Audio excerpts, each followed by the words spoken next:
Welcome back to my channel. This is part 4 of my small business negotiation course. If you missed the earlier sections, you'll find the link in the show notes. Now, a couple times in my workshop, I've talked about how well women do in negotiation simulations and how bizarre that is.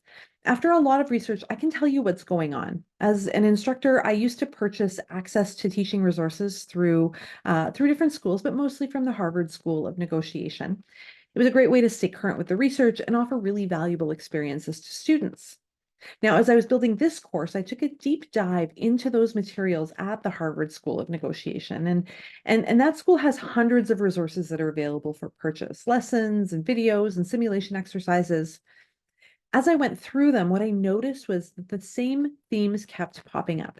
And they were the same themes that you've probably seen in articles that are written about negotiation in magazines like Forbes and Harvard Business Review and other business magazines. It became exceedingly clear to me that the two areas that business school students obviously needed help in, and most business students tended to be men until recently, those two areas were the two areas that come easily to women: empathy and holding strong core values. In other words, business schools make a lot of money by teaching men how to negotiate like women. So as we go into part 4 of this workshop, I want to remind you that in the show notes, you'll find links to the free and paid versions of the workbook that goes along with this course. The paid version is just $20 Canadian. It comes with a set of templates and extra video content to help you prepare for your tough negotiations. Missing our superpowers. So a couple of times in this workshop, I've talked about how well women do in negotiation simulations. And I talked about my own experience, but also what I see in my students when I'm teaching at the university. After a significant amount of research, I can finally tell you what's going on. So as an instructor, I often purchase access to teaching resources developed by other instructors. I only teach part-time, so it's a great way to stay current with the research and offer valuable experiences to students. So as I was building this course and a few other materials for entrepreneurs, I undertook a deep dive into the materials, specifically those available through the Harvard School of Negotiation. Now, I want to be clear, there are hundreds of resources available: case studies, videos, and simulation exercises, all available at a cost if I want to use them in my courses. So as I reviewed them, what I noticed was the same themes kept popping up, and they were the same themes that I constantly see written into most articles about negotiation in magazines like Forbes and Harvard Business Review. It became exceedingly clear as I reviewed the materials that the two areas that business students, mostly men, needed the most development in were the two areas that women do not tend to struggle with at all.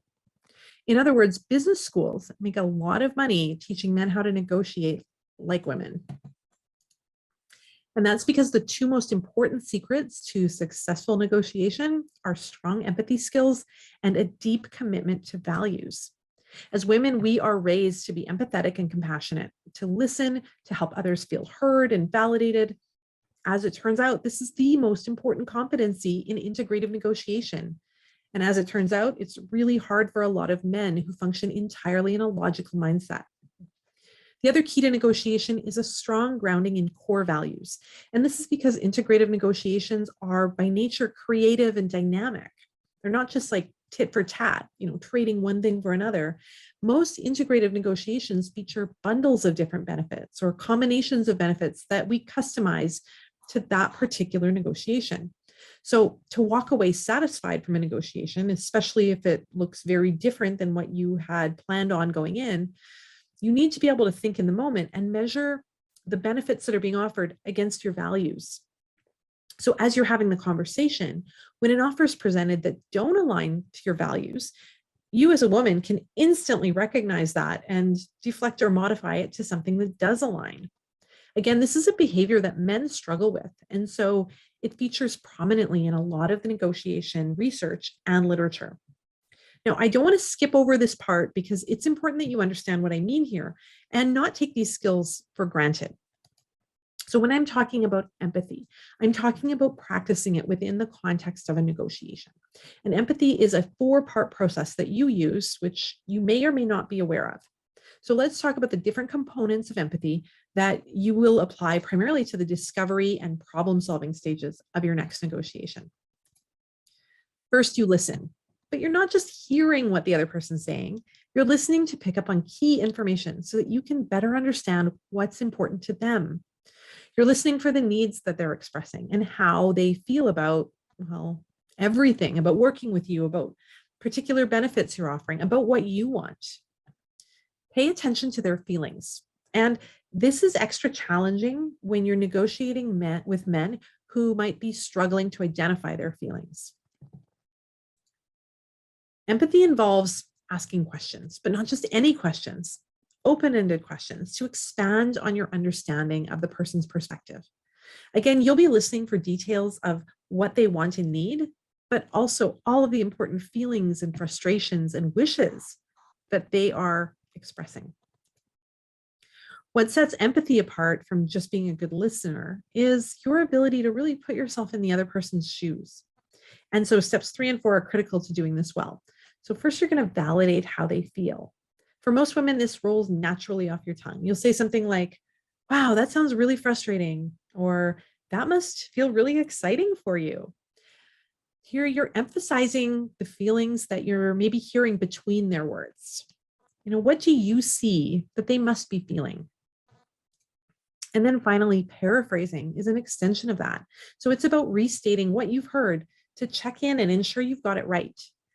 This also demonstrates that you've really been listening and paying attention to what really matters. So for example, you might say, it sounds like you're feeling overwhelmed because the work keeps coming in, but you just don't have a chance to catch your breath. So building empathy builds trust and a willingness of the other person to open up more to you.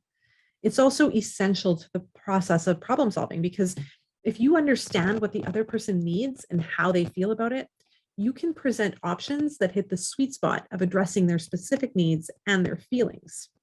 So for most women, this is just a review of everything you already do. And in that case, the step of discovery should feel really easy to you. It's really just about asking questions, listening, and focusing on learning about what the other person cares about. The other key to success are your values. Now, I said earlier that women do really well in negotiating in simulations. They also do really well when they're negotiating on behalf of others. So think about yourself. You're probably a lot more comfortable advocating for the needs of your kids, your parents, your friends, than you are advocating for yourself. And that's because you're operating from a strong compass of values, but also not getting mixed up by your emotional blind spots. And when you're operating with a strong compass of values, you're extremely effective. Values can be highly motivational in a negotiation if you use them effectively. They're also highly practical because if, for example, one of your most important values relates to your ability to spend more time with your family, when you're in a negotiation and the other person requests 24/7 access to you, your intuition goes off pretty strongly. And that's because the request violates your values. You might not have realized it before, but when you do the exercises in this program, you'll have crystal clarity on what those values are. Understanding what motivates you is important. It helps you make good decisions in the moment and understand why you're making those decisions. And it keeps you focused on what matters. It can also provide a little bit of cushioning against your blind spots. Now, your values will shift a bit over time. And so in the values exercise in the negotiation toolkit, I would encourage you doing that at least maybe once a quarter so that you can assert from time to time what matters most for you and see if those priorities are changing, particularly if you're making changes in your life or changes in your business. So I like to start with this question when we're looking at values. What drives you to succeed in your business? Why do you do what you do? Why does it matter? Most women answer this question with public relations in mind. So I answer this question by saying that it pisses me off that only 40 CEOs on the Forbes 500 list are women. That's what focuses my business, improving the odds that more women will take over or build more boardroom tables. But that's not enough to negotiate on. If that was my only value, I'd say yes to everything that advances women's business success, and that wouldn't be good for me. So the next question is, go back and think about why you became an entrepreneur. Was it to solve that big world problem? Probably not. There were probably other things going on. For me, it was an important response to a kind of tricky work situation. I wanted to ensure that I had options and that I had the flexibility to leave if things got bad. In short, I was tired of my hands being, or my career being in the hands of old white men. I want to be honest. I don't mind working for old white men. I just don't want to be at their mercy. So building my business was an opportunity to ensure that I had a steady source of alternate income that I could scale if I ever needed to step away from my corporate executive position. Now, next we go on to this question of why does that matter? And we start getting into the really interesting part of your values. Why is it important to you? Because as women, we tend to be motivated mostly by the benefits that we'll be able to offer to others. So for example, moms, you're often motivated by the desire to give your kids great experiences, put them in extracurriculars, take them on a dream vacation. People without kids, you're often motivated by what you can do in community. How can your business change lives and improve outcomes for others? But I need you to dig deeper when you do this exercise, which means you're going to make a list of at least 25 things, 50 if you find it easy, that you would like to do or buy or change when your business is successful. And that's a hard list to create because once you get past the fancy handbag, the trip to Paris, you have to start looking inside at what kind of a life you want to live. So when you do that exercise, take your time and then review everything you wrote down and look for the themes, because those themes are the values. Those are the core of the values that drive you. And when you understand those values, of course, you can channel them in your negotiation. So my long-term goal with my work is to get negotiation education into the hands of every little girl so that they don't have to learn about their power in their 40s. I want them to harness when they're 7. I want them to grow into it as they hit puberty and their inner knowing starts to speak to them. When I'm in a negotiation and I'm grounded in the values that are foundational to that dream, I negotiate so much more differently and so much more focused. I negotiate with a long-term view, with a strategic mind, and with self-respect for where I'm going. And that's the power of harnessing your values. One of my favorite books, which I think every female entrepreneur should read, is called We Should All Be Millionaires by Rachel Rodgers. I feel like I should offer it as an add-on to this course because it's one of the most motivating and honestly practical books I've ever read for women entrepreneurs. But in a recent interview, I heard her say something that I thought was absolutely perfect. She didn't say that we needed to change ourselves. In fact, she said that we are amazing and incredible just as we are. She said that the good news is we already have everything within us to be successful, but we need to practice making million-dollar decisions every day. Now, if you've read her book or when you read her book, you'll see she talks about the discipline of making what she calls million-dollar decisions, decisions that point you toward the path that's necessary to build a million-dollar business. Whether you want to build a million-dollar business or not, it doesn't matter. But let me be clear, I want you to build a million-dollar business because that means you'll have more wealth and more influence. And then together, we can change systems and change society for the next generation of women. But whether a million-dollar business is within your dreams or not, she's totally right. You need to start making million-dollar decisions.